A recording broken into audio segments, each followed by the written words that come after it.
Okay, hear me out. Take Yamamoto's Bankai, which is what, like 6 million degrees Fahrenheit. Now times that by 10 in heatness, and that was the new chapter.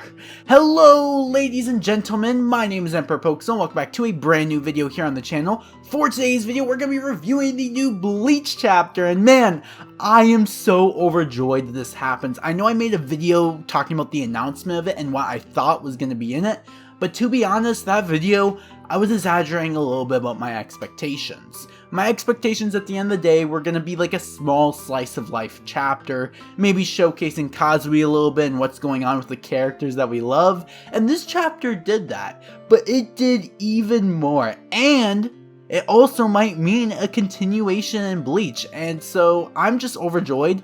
I never thought I'd ever be able to make a chapter review here on the channel. When I decided that I wanted to make Bleach content a main thing on here on the channel, I had to accept the fact that the Bleach manga was over and that I would never get new chapters to review. That was one thing I genuinely had to accept, that we weren't going to get a lot of new information besides the light novels, and that we were going to be kind of stuck in one small place with the content that we had.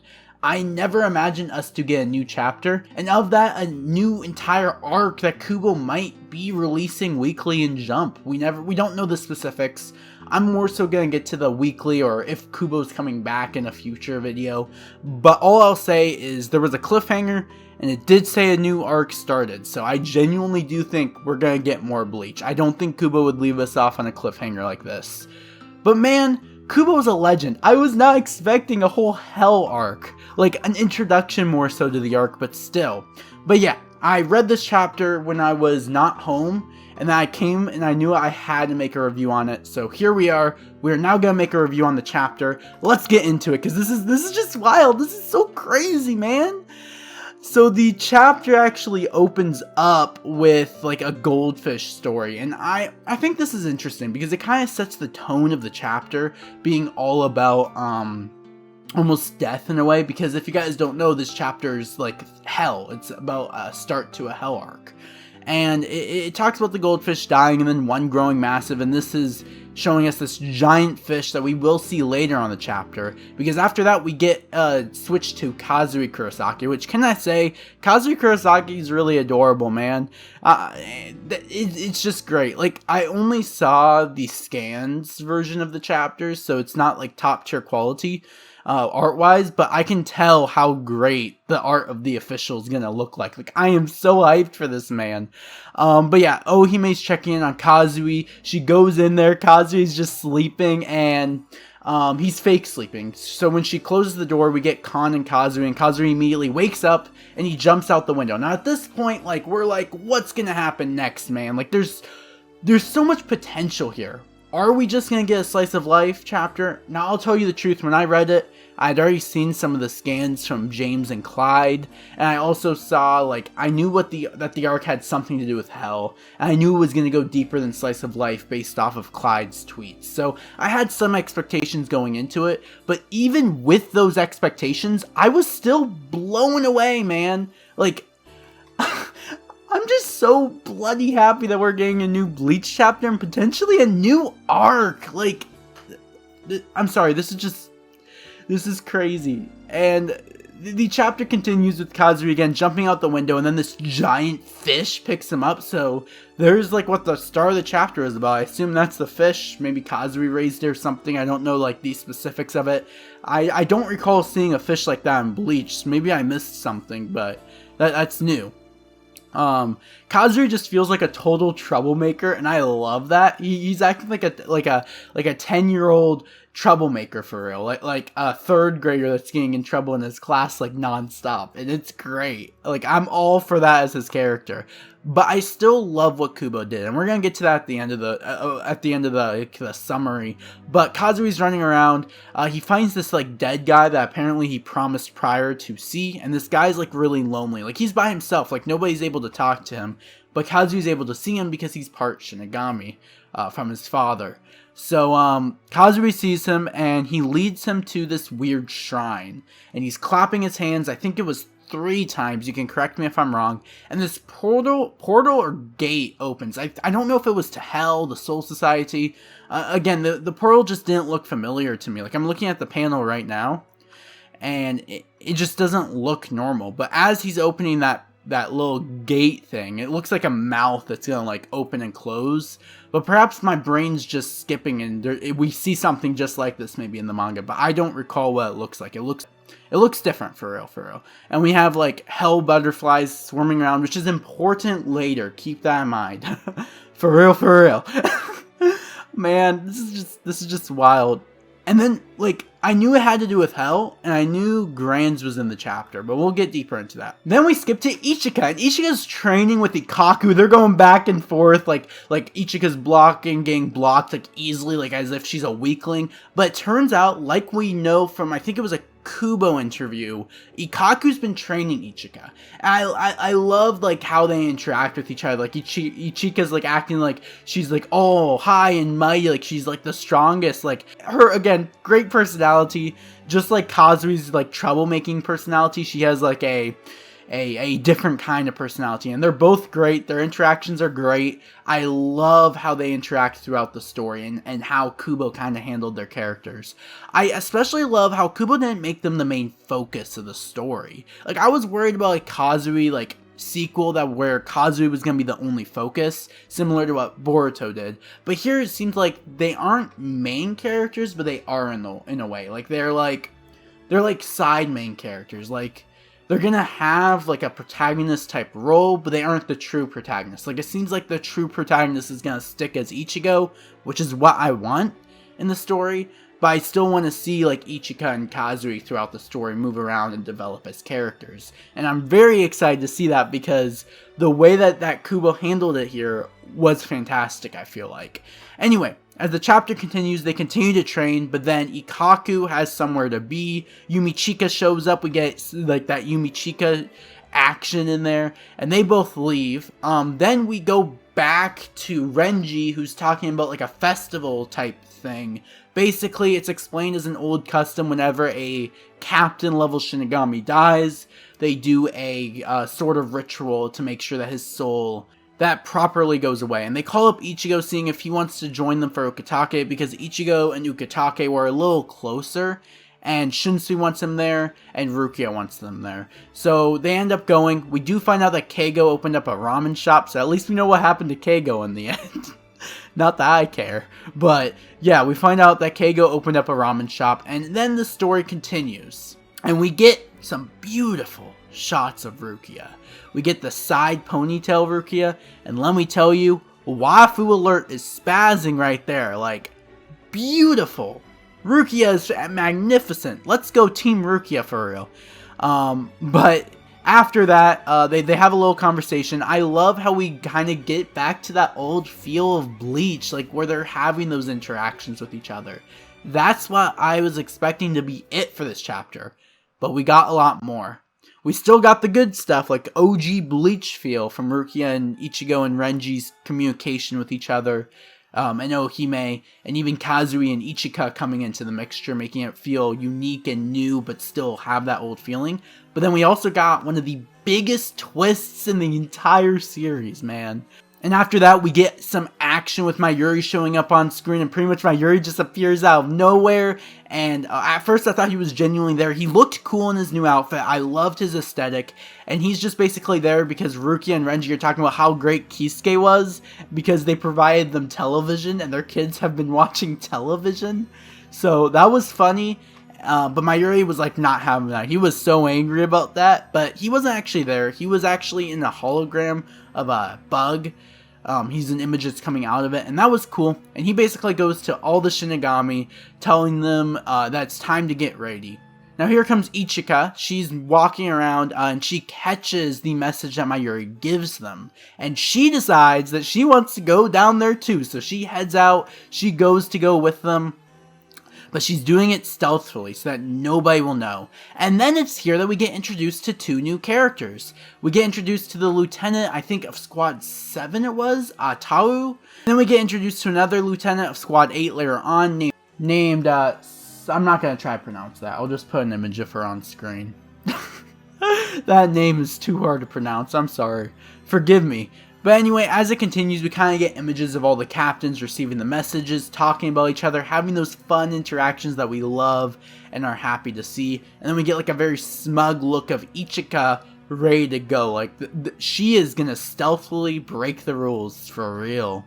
Anyway, the story continues and they're all together. Ichigo's there. They're just communicating with each other as normal. And then, bloody something appears and not even Ichigo can see. Yeah, but Ichika can. And she sees us behind Ichigo and Renji and she starts to freak out. She's like, oh crap, this thing's gonna get them. Father, notice it. She's screaming at him and this shocks Renji because Ichika is not supposed to be here. And then out of nowhere, a bunch of hollows appear and it is so cool. They're just taking out the hollows like it's nothing. We get some ability reveals.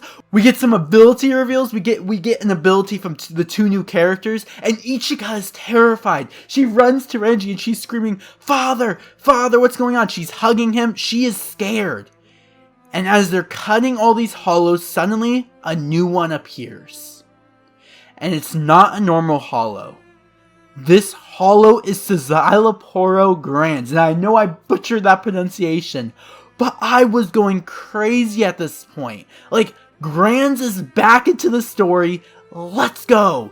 This was wild. I was already told that he was back in the story, but I was not expecting it the way that he was. Pretty much, he has felt the pain of hell, he's stronger now it appears, and he gives us so much lore and reveals. But before we get into that, we also get to see a bunch of lieutenants going all out, using their abilities again, showing up, you know, like what a new chapter that's supposed to celebrate the 20th anniversary should do. It should show us the old characters and them just having a good time, you know. But this Grands, like, I love how he immediately has like a hole around his head, and it looks sick. And he was like, I don't care about you. I want to see the Quincy boy and this mad scientist. I want to destroy them. And when people ask what's changed about him, because like his hole looks different. He has the hole around his head, like I said earlier. He talks about how he has fallen to hell, like we saw in the Hellverse movie. However, things are different now. This story took a completely different direction because that Hellverse movie was not in Kubo's image. He basically said that movie was like, They took his ideas and ruined them, in his opinion. I genuinely think some of this was part of Kubo's plan originally with the Hellverse movie. Like, I genuinely think that, but they just didn't listen to him. Like, I think, like, not the whole thing, of course. Of course, Ichika, Kazui wouldn't be there, and a few other aspects wouldn't be in this chapter, but I genuinely think Kubo had somewhat of an image with, like, the hell butterflies, as we discover later, like, planned out, but, like, they decided to scrap all that with the Hellverse movie. That's my opinion. At least. But it's been 10 years, so of course he came up with a bunch of new lore, and he's had a bunch of new lore presented in the story too, to us, the viewers. Anyway, Grands talks about how hell has actually made him stronger, how hatred and pain, like tears, have moved outside of his body, and how they flow outside of his brain. And like, this is going crazy. This is a bunch of new lore. Like, the people that are in hell are gonna come back and terrorize the characters for real. And as things continue, we just see images of Ichika just terrified, as if like her soul has been taken out of her body and destroyed. Like, she is gonna have nightmares for a year. That's how terrified she looks. And Kubo does a great job drawing those eyes. I know the officials are gonna look a little bit better, but with what we got in those eyes, they looked insanely good. And then we also get a little sneak peek, and this is wild. Apparently the Warden of Hell is all-seeing. Now, who is this Warden?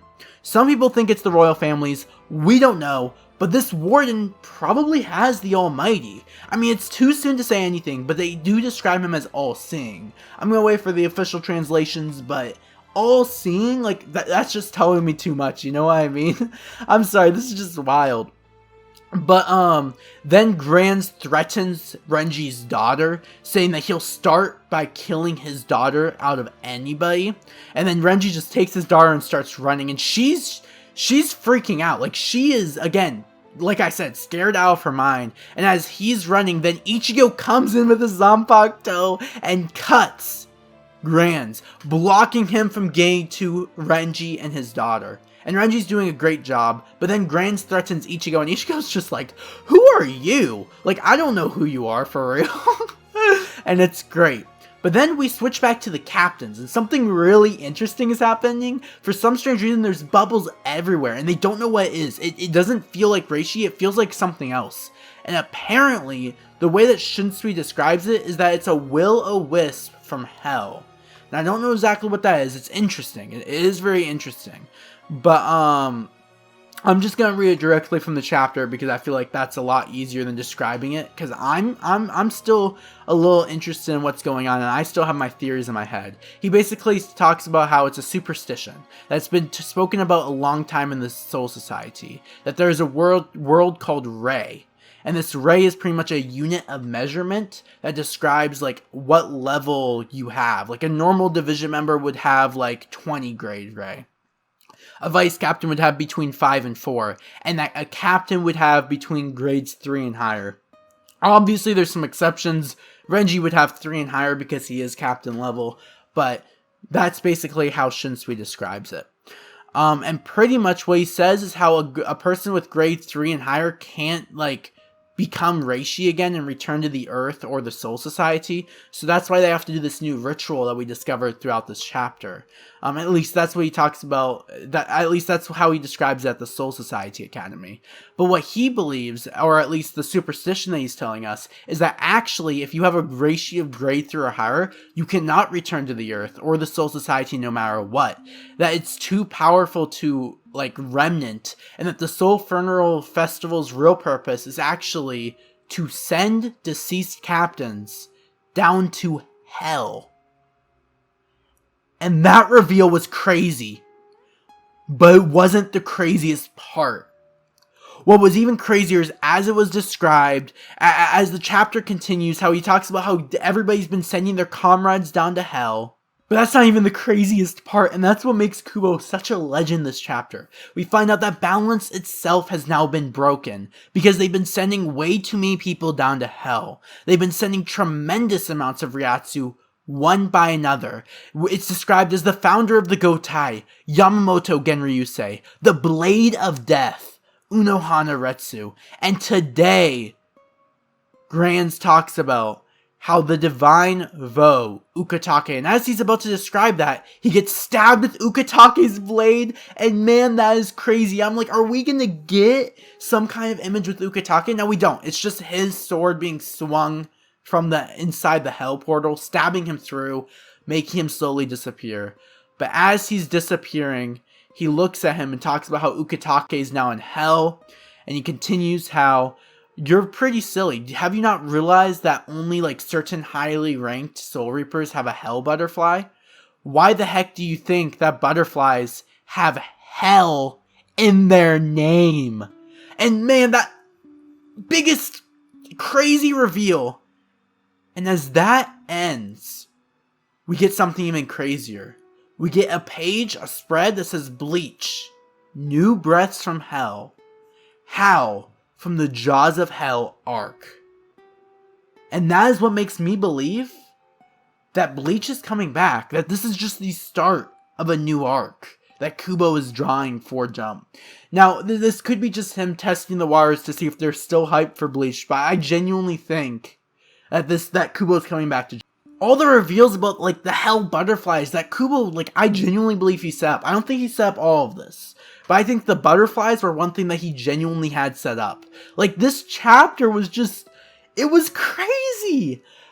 I loved every moment of it. Every moment of this chapter was a banger. From the interactions that we got that remind me of original Bleach, from the interactions and introductions and characterization of Ichika and Kazui, from like just the story in and of itself having to do with hell and expanding the world of hell and starting this new arc, it was fire.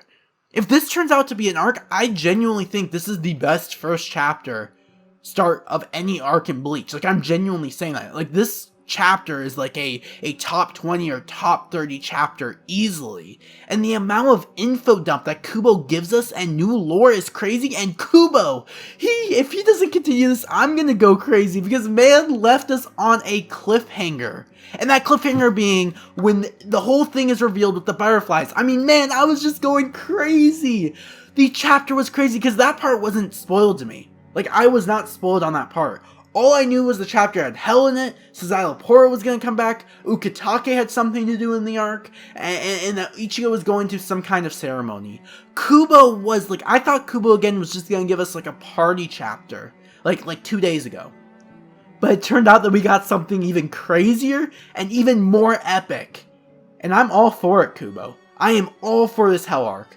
I genuinely believe that this is part of the content that he planned for the 1,000-Year Blood War. Like, it makes sense if you think about it in your head that maybe this was gonna be part of those second 5 years. I mean, we find out that Yhwach is afraid of death. He's afraid of the cycle of death.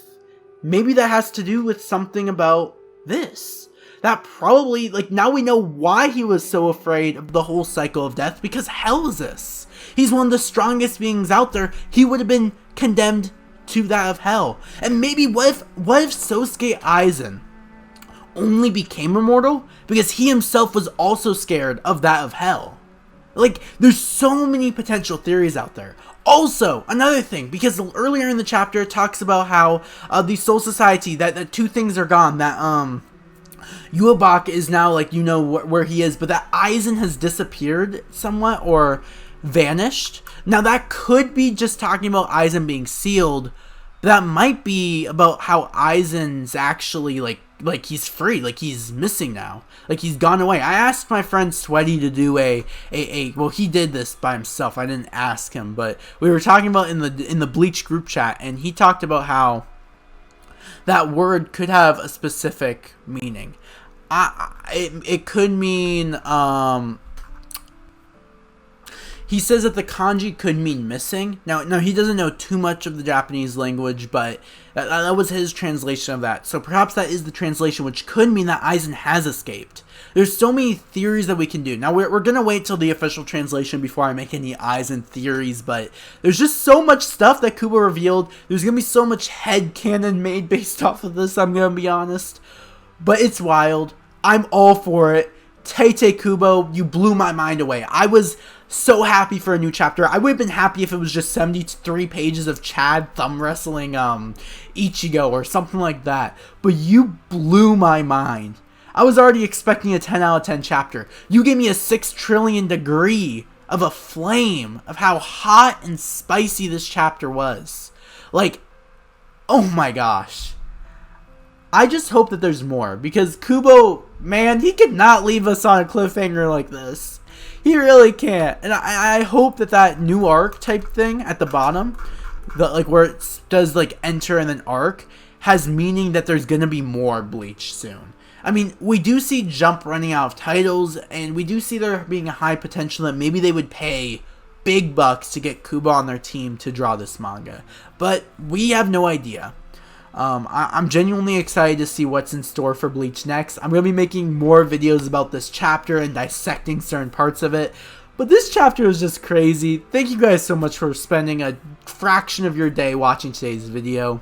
My name is Pokesoul, and in the words of Genichimaru, bye bye. Also subscribe if you guys want more Bleach content, because I love Bleach.